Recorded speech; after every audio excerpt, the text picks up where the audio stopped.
Olá pessoal, tudo bem? Aqui é o professor Supermalva. Vamos aí para mais uma videoaula, mas antes de mais nada vai lá, se inscreve no canal, dá aquele like positivo. Não custa nada e ajuda bastante o canal a crescer, desenvolver, bem como nossos queridos colegas concurseiros conseguirem localizar as videoaulas com maior facilidade para auxiliar nos seus estudos também. Não custa nada e ajuda bastante o canal, pessoal. Então se inscreve no canal, dá aquele like positivo e vem com o tio.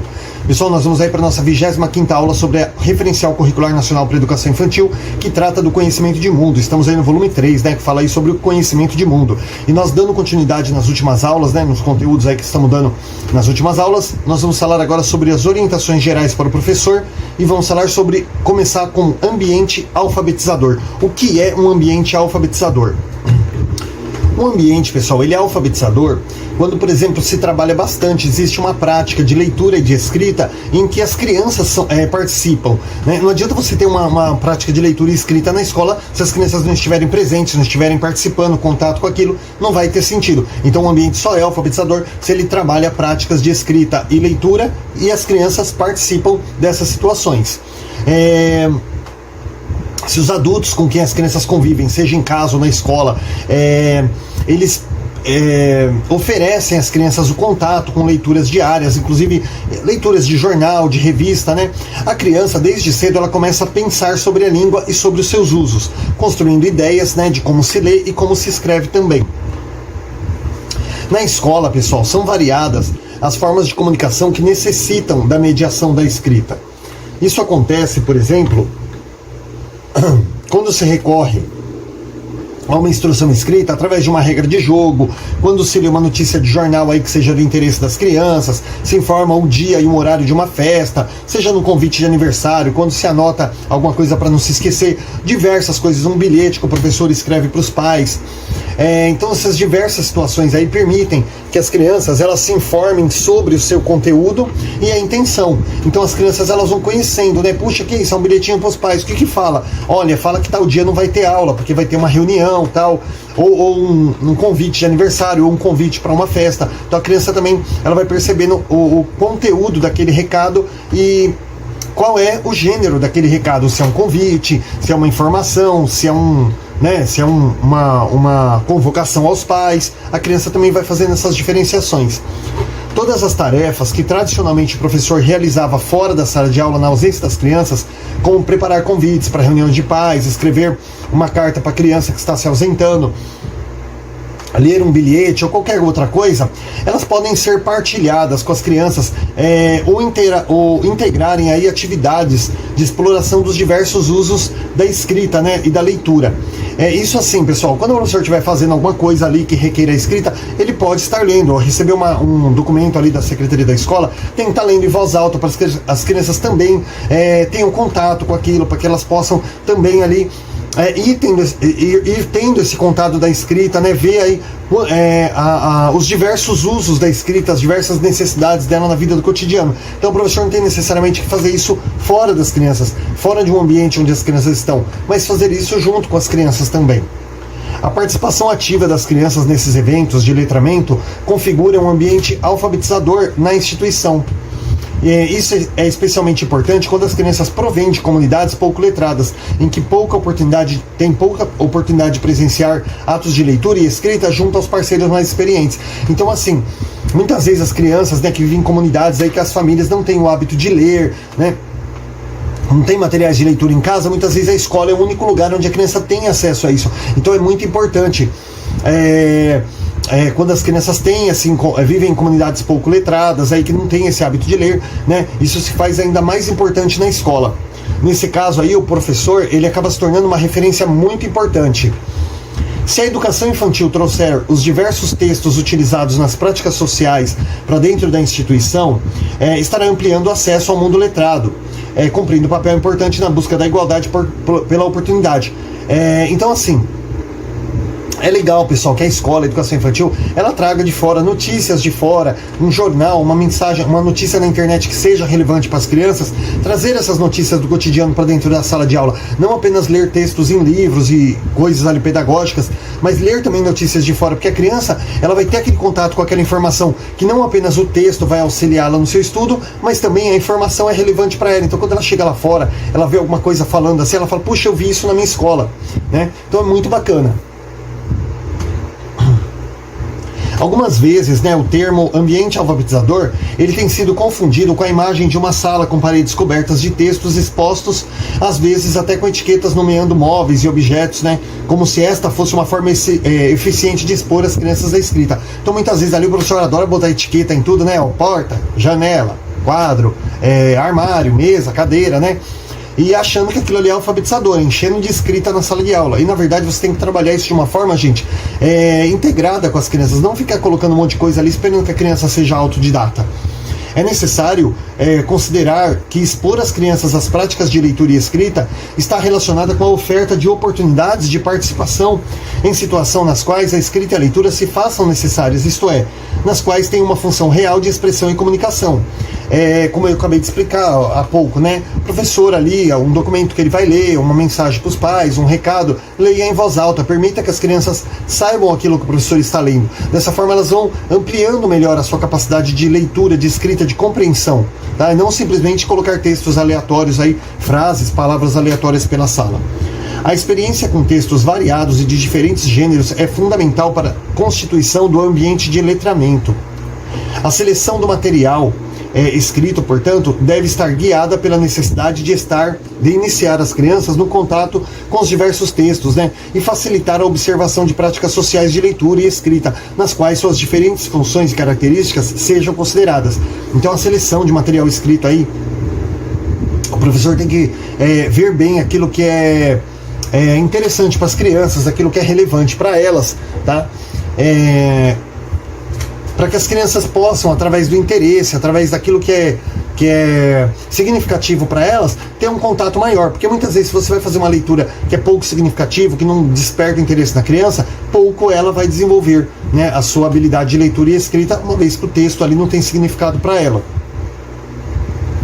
Nesse sentido, os textos da literatura geral infantil, jornais, revistas, textos publicados, né, são os modelos que se pode oferecer às crianças para que aprendam sobre a linguagem que usa para escrever, né? Então está falando aqui sobre os textos diversos aí que podem auxiliar a criança. O professor, de acordo com seus projetos e objetivos, ele pode escolher com que gêneros vai trabalhar de forma mais contínua e sistemática, para que as crianças o conheçam bem. Mas sempre lembrando, né, pessoal, é legal o professor trabalhar junto com as crianças aquilo que elas demonstram maior interesse para aprender, tá? Então não simplesmente ficar também criando temas aí aleatórios, né, que, para mim é super relevante trabalhar isso aqui, mas será que vai ser relevante para a turma também? Então também tem que considerar aí determinar os temas junto com as crianças, tá? Por exemplo, aqui, ó, conhecer o que é uma receita culinária, seu aspecto gráfico, formato em lista, né, combinação de palavras e números que indicam a quantidade dos ingredientes e etc. Assim como características de uma poesia, história em quadrinhos, notícia de jornal. Ou seja, o professor às vezes determinar alguma coisinha ali para que ele possa mostrar para as crianças os formatos de escrita, de textos que tem, tá bom? Alguns textos são adequados para o trabalho com a linguagem escrita nessa faixa etária, como, por exemplo, receitas culinárias, regras de jogo, textos impressos em embalagens, rótulos, anúncios, né? E diversas outras coisas aqui que podem aí auxiliar. Essa questão de rótulos, assim, gente, é muito legal porque, por exemplo, você pega uma garrafa de Coca-Cola, né? Você pegar só o rótulo ali, recortar ele, a criança, só de bater o olho, ela reconhece pelo formato da letra, pelo fundo vermelho. Então, assim, são textos que são mais fáceis, assim, da criança captar e ter um entrosamento maior com a leitura e com a escrita. Agora a gente vai falar aqui, pessoal, sobre... Vamos encerrar aqui essa questão das orientações, né? Do ambiente alfabetizador, desculpa. E agora a gente vai falar sobre organização de tempo, né? Atividades permanentes aqui. Contar histórias costuma ser uma prática diária nas instituições de educação infantil. Nesses momentos, além de contar, é necessário ler as histórias e possibilitar o seu reconto pelas crianças. É possível também a leitura compartilhada de livros em capítulos, o que possibilita às crianças o acesso pela leitura do professor a textos mais longos. Então, assim, é sempre legal, pessoal, contar histórias lendo o livro, porque a criança ela vai assimilando. Quando o professor conta uma história, era uma vez duas crianças, que o papai era viúva e ele casou de novo, a esposa não gostava, e aí ele teve que desfazer dos filhos. Então ele levou os filhos, mandou que os filhos seguissem pela floresta fora, né, aquela coisa.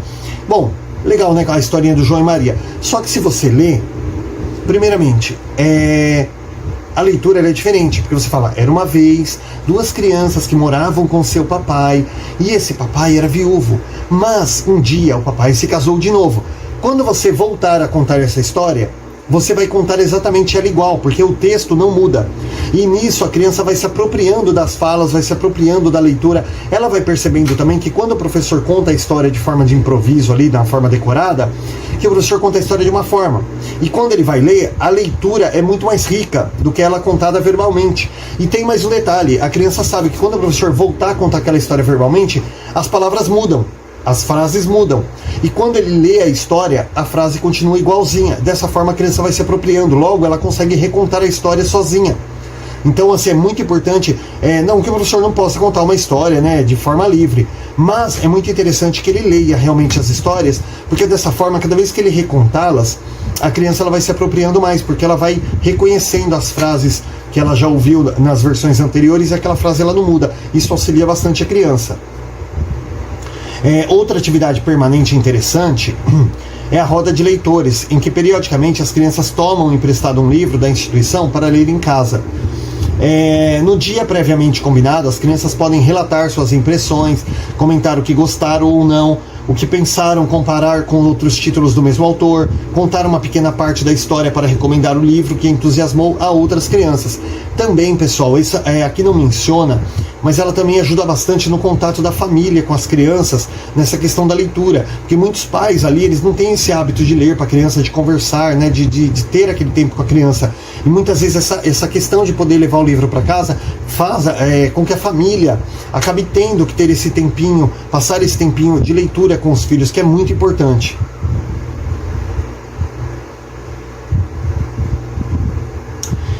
A leitura e a escrita também podem fazer parte das atividades diversificadas por meio de ambientes organizados para leitura, né, que são organizados aí de forma atraente, no ambiente aconchegante, livros de diversos gêneros, diferentes autores, revistas, histórias e quadrinhos, jornais, jogos de escrita, né, num ambiente criado aí para jogos de mesa. Pode-se oferecer jogos gráficos como caça-palavras, forca, cruzadinhas. Isso para educação infantil, né, gente? Eu não sei quem foi que escreveu isso aqui, mas nesses diversos casos, convém deixar à disposição das crianças cartelas com letras móveis, né, etc., para que as crianças montem palavras. Como eu já falei, pessoal, esse documento ele é de 1998, então é um documento bem antigo, né, já com mais de 20 anos. E, pessoal, em 2007 deu início aí o ciclo fundamental de 9 anos, em que o estágio 3 da educação infantil se tornou o primeiro ano fundamental. Então, talvez esse documento aqui, ele pega um pouco nessa questão aqui, dá uma forçada, que é umas viajadas, porque o estágio 3 era permitido você trabalhar uma pré-alfabetização. Por isso que aqueles falam de caça-palavras, forca, cruzadinhas. Isso aqui hoje na prática não se aplica mais, porque hoje a gente só tem o estágio 1 e 2 na educação infantil, tá? Na pré-escola. No caso aí, 6 anos já entra no fundamental, tá bom? Para a prova, pessoal, vocês considerem, mas na prática lá, isso aqui não tem muito a ver, né? Cruzadinha, forca, palavras, caça-palavras, isso aqui para a educação infantil não... Gente, são 17 aninhos aí com a educação infantil aqui na prefeitura, então não aplica na educação infantil. Faz de conta também, né, pessoal? Deixa eu ver aqui onde é que a gente tá, que eu já até perdi, né? A leitura e a escrita podem fazer parte das atividades diversificadas por meio de ambientes organizados para leitura, jogos de escrita. Faz de conta, né, que é a criação aí de ambientes para brincar no interior ou fora da sala, né, que possibilita ampliação contextualizada do universo discursivo. Esse espaço pode conter diferentes caixas previamente organizadas pelo professor para incrementar o jogo simbólico das crianças, nas quais elas tenham diversos materiais gráficos próprios para diversas situações cotidianas, que os ambientes do Faz de Conta reproduzem, né, como embalagens diversas, livros de receita, blocos de escrever, talões impressos, tá? Então essa questão aqui do Faz de Conta também é muito importante para você trabalhar aí nessa questão do ambiente alfabetizador. Deixa eu só formatar aqui. Agora a gente vai falar sobre projetos. Os projetos permitem uma interseção entre conteúdos de diferentes eixos de trabalho. Há projetos que visam um trabalho específico com a linguagem, seja oral ou escrita, né? Levando em conta aí características e funções próprias do gênero. Nos projetos relacionados aos outros eixos de trabalho, é comum que se faça uso do registro escrito como recurso de documentação. Elaborar um livro de regras, de jogos, um catálogo de coleções ou um fascículo informativo sobre a vida dos animais, por exemplo, podem ser produtos finais de projetos. Então você pode montar um projeto aí, por exemplo, falando assim, de coisas do bairro, vai. Então assim, o que tem no meu bairro? Aí cada criança vai procurar trabalhar, vai conversar com os pais, vai arrumar uma temática e vai montar ali, né, o seu textinho. Pode ser até um texto, até de forma ilustrativa, né, com algumas palavras mais fáceis ali que a criança consiga expressar. Não que a criança vai fazer um texto. E aí depois você pode juntar tudo e montar um fascículo, montar um livro ali com os trabalhos das crianças. Da mesma forma, preparar uma entrevista ou uma comunicação oral como um convite para que outro grupo aí venha assistir a uma apresentação são atividades que podem integrar aí projetos de diversas áreas. Então você pode fazer uma entrevista, né, uma comunicação oral aí e fazer também um convite para que outras turmas da escola possam assistir a sua apresentação do seu projeto. Os projetos de linguagem oral podem propor, por exemplo, a gravação em fita cassete de histórias contadas pelas famílias para fazer uma coleção aí para a sala, né? Ou de parmendas, ou ainda de brincadeiras cantadas para o acervo de brincadeiras da instituição ou para outro lugar a ser definido pelo professor e pelas crianças. Então, projeto de linguagem oral pode montar aí um sarau, pode gravar uma fita, no caso hoje um DVD, né? Com vídeos aí das crianças contando histórias ou até mesmo cantando uma música. A pesquisa e o reconto de casos ou histórias de tradição oral envolvendo famílias e comunidade que contarão sobre as histórias que povoam suas memórias, né? É outro projeto aí que oferece ricas possibilidades de trabalho com a linguagem oral. Então pesquisar, né, fazer o reconto de histórias. Gente, olha, essa questão aqui, por exemplo, foi aquilo que eu falei. O professor fazer bastante a leitura da mesma história, em forma de leitura, para que a criança ela possa ir decorando, se apropriando das frases. Assim ela conseguirá contar a história com maior facilidade. Quando o professor conta a história de forma verbal, cada vez ele conta a história de uma forma. Desse modo, a criança nunca vai lembrar os detalhes da história. E quando a história é contada pelo professor em formato de leitura, é onde a criança vai decorando as frases e ela vai montando uma sequência na mente dela. E aí ela consegue se lembrar dos detalhes e contar a história com maior perfeição. Então, por isso que é muito importante, lá atrás que a gente falou, o professor contar a história de forma lida. Pode-se também organizar... acabei de falar do sarau, né? Pode-se também organizar saraus literários nos quais as crianças escolhem textos, né? Histórias, poesias, parlendas aí para contar ou recitar aí no dia do encontro. Elaborar um documentário em vídeo ou exposição oral sobre o que as crianças sabem de assuntos tratados num projeto de outro eixo, como, por exemplo, instruções, né? Sobre como se faz uma pipa. Então a criança, por exemplo... ela pode aí fazer um documentário, pode fazer uma instrução, né, como monta um brinquedo, como é que faz um binóculo com tubinhos de papel higiênico vazios, né? Então a criança também pode ensinar aí a fazer uma oficina. No que se refere à linguagem escrita, os projetos favorecem o planejamento do texto por meio da elaboração de rascunhos, né, revisão, edição, na busca de uma bem cuidada apresentação do produto final, tudo sempre com a ajuda do professor, com o intermédio do professor. Então, em relação à linguagem escrita, os projetos aí eles favorecem bastante o planejamento do texto. Os diversos textos que podem ser produzidos em cada projeto devem utilizar modelos de referência correspondentes aos gêneros com os quais está trabalhando, tá? Então, se você vai trabalhar uma coisa, por exemplo, uma pesquisa em relação ao bairro, a melhorias no bairro, você vai trabalhar aquilo no sentido, como que eu posso dizer assim, num sentido mais jornalístico, né? Uma coisa mais formal. Se você vai trabalhar um texto ali sobre os animais, cuidado com os animais, você vai trabalhar aquilo de uma forma mais lúdica, né? Mostrando uma forma mais afetiva e por aí afora. Os diversos gêneros que existem, né? De acordo com o modelo do projeto, você vai trabalhar o seu modelo de escrita. Perdão, gente, eu bebi água aqui, deu um soluço agora. É aconselhável que sejam apresentados textos impressos de diferentes autores também, ou seja, mostrando ali as fontes de pesquisas das crianças. Se for um texto, se o texto for um cartaz, devem se apresentar às crianças alguns cartazes sobre diversos assuntos, para que elas possam perceber como são organizados, como o texto é escrito, como são as imagens, né, e etc. Então, pessoal, a questão do projeto mostra aqui bastante diversas possibilidades que a criança tem de trabalhar com diversos tipos de textos, gêneros, autores. Dessa forma, ela vai ampliando também o seu conhecimento acerca da leitura e a escrita, ok? Agora a gente vai aqui para a sequência de atividades. É bem curtinho, só tem uma frase aqui, ó.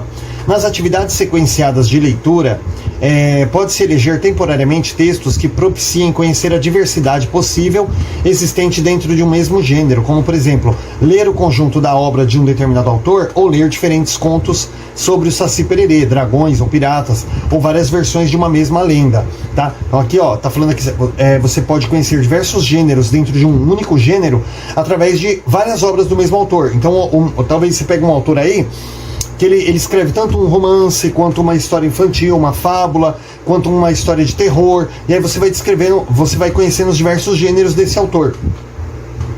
Você pode também ver várias versões de uma mesma fábula, por exemplo, várias versões aí sobre o Saci Pererê, várias histórias. Se você pegar, por exemplo, os quadrinhos, você não vai trabalhar isso na sala de aula, mas se pegar, por exemplo, quadrinhos de heróis, né? Você pega o Coringa aí, que é o vilão aí dos quadrinhos mais famosos que tem. Gente, tem mais de 50 versões sobre a origem do Coringa. Se você pegar, por exemplo, o Homem-Aranha, tem diversos, Homem-Aranha, Batman, Superman, tem diversas teorias sobre ele. Por quê? Muitas vezes outros autores compravam os direitos autorais desse super-herói e criavam a sua própria versão. Por exemplo, o Batman, você pega os quadrinhos bem antigos lá do Batman, de quando eu particularmente nem era nascido, tem o Batman, tem o Cavaleiro das Trevas, tem Cavaleiro Noturno, tem Batman e Robin, e cara, tem, olha, não sei quantas, Homem-Morcego. Então, assim, tem vários segmentos do Batman. Cada segmento ele tem uma origem diferente, ele tem um formato diferente. O Homem-Aranha também. Você vê, ó, tem o Homem-Aranha, tem o Espetacular Homem-Aranha, tem Na Teia do Aranha. E cada um desses segmentos, o Peter Parker lá, ele tem uma origem diferente, ele tem uma namorada diferente. Então, assim, são versões que vão sendo criadas, né? Então, de repente você olha assim, nossa, mas nesse filme do Homem-Aranha contou uma história. Agora fizeram outro filme do Homem-Aranha, conta outra história. Porque, assim, são versões que vão sendo criadas. E cada versão que vai sendo criada do herói é baseado numa saga do quadrinho, né? E assim, a mesma coisa, você pega as lendas aqui, né, do Saci Pererê, dragões, piratas ali, você vai contar uma história aí, cada pessoa, por exemplo, você fala, isso aí do Saci Pererê é Monteiro Lobato, tá bom, mas tem pessoas que eles foram contando versões da história do Saci. Uma vai dizer que ele perdeu a perna, tô inventando, tá, gente? Uma vai dizer que ele perdeu a perna no trem, que o trem cortou a perna dele, o outro vai dizer que ele já nasceu assim, o outro vai dizer que foi uma mula sem cabeça que arrancou a perna dele. Então, assim, vai ter várias versões. Então, quando você vai tendo essas várias versões, a criança vai vendo também as diversas formas de se construir um texto, tá? Então, por isso que fala aqui sobre ler diferentes diferentes contos sobre o Saci Pererê, sobre dragões, piratas, ou ler aí a obra completa de um autor para ver a diferença, né? As várias linguagens que esse autor utiliza de uma obra para outra também. A gente vai entrar aqui em outra temática agora, pessoal, que são os recursos didáticos. A gente está deixando aqui a organização de tempo de lado, né? E a gente vai trabalhar um pouquinho aqui sobre os recursos didáticos e a sua utilização. Dentre os principais recursos que precisam estar disponíveis para as crianças, né, na instituição, estão os textos trazidos para a sala de aula. Livros, gibis, revistas, os mais variados gêneros, né, para que a criança tenha contato com esse excesso de leitura, com essas variedades de gêneros, para que ela possa se apropriar realmente. Outra coisa, muitas vezes a escola adquire livros, revistas ali, e acontece de deixar ali guardado, porque fala assim, a criança é muito pequena, ela não sabe manusear, ela vai estragar. Muitas vezes a criança ela só vai aprender sobre o cuidado com o livro, com a revista, com aquele material, se ela manusear ele, se ela aprender a lidar com aquilo. Tem uns livros que chegou na minha escola, por exemplo, que você abria e levantava os bichinhos assim, né? Tipo, levantava o urso, as coisas. Eu apenas instruía, falava, gente, ó, não pode pôr a mão no ursinho, porque senão vai rasgar, o outro coleguinha não vai conseguir ver. Então eles abriam, ficavam maravilhados de ver os bichinhos pulando assim da página e não colocavam a mão, não puxavam. Então a criança só vai aprender a ter cuidado se ela tiver contato com isso. Então não pode deixar os negócios tudo ali nas prateleiras, restringindo o acesso às crianças, porque assim, não, senão eles vão estragar. Então qual o sentido de ter o livro, né? Precisa deixar. Outra coisa, o ambiente para leitura tem que ser um ambiente aconchegante, ali com almofadas, um ambiente, sabe, propício ali, que a criança possa ter tranquilidade para ler, ter uma posição confortável, para que ela possa realmente ter aquele prazer da leitura. A gente gosta de ler, né? Por exemplo, eu tô dando um vídeo aula aqui, minha cadeira é dura, olha lá, ó. Coloquei o travesseiro aqui para poder, né, trabalhar com maior conforto, né? Senão, de repente, não consigo nem terminar a videoaula. Então a criança também precisa ter um ambiente confortável aí.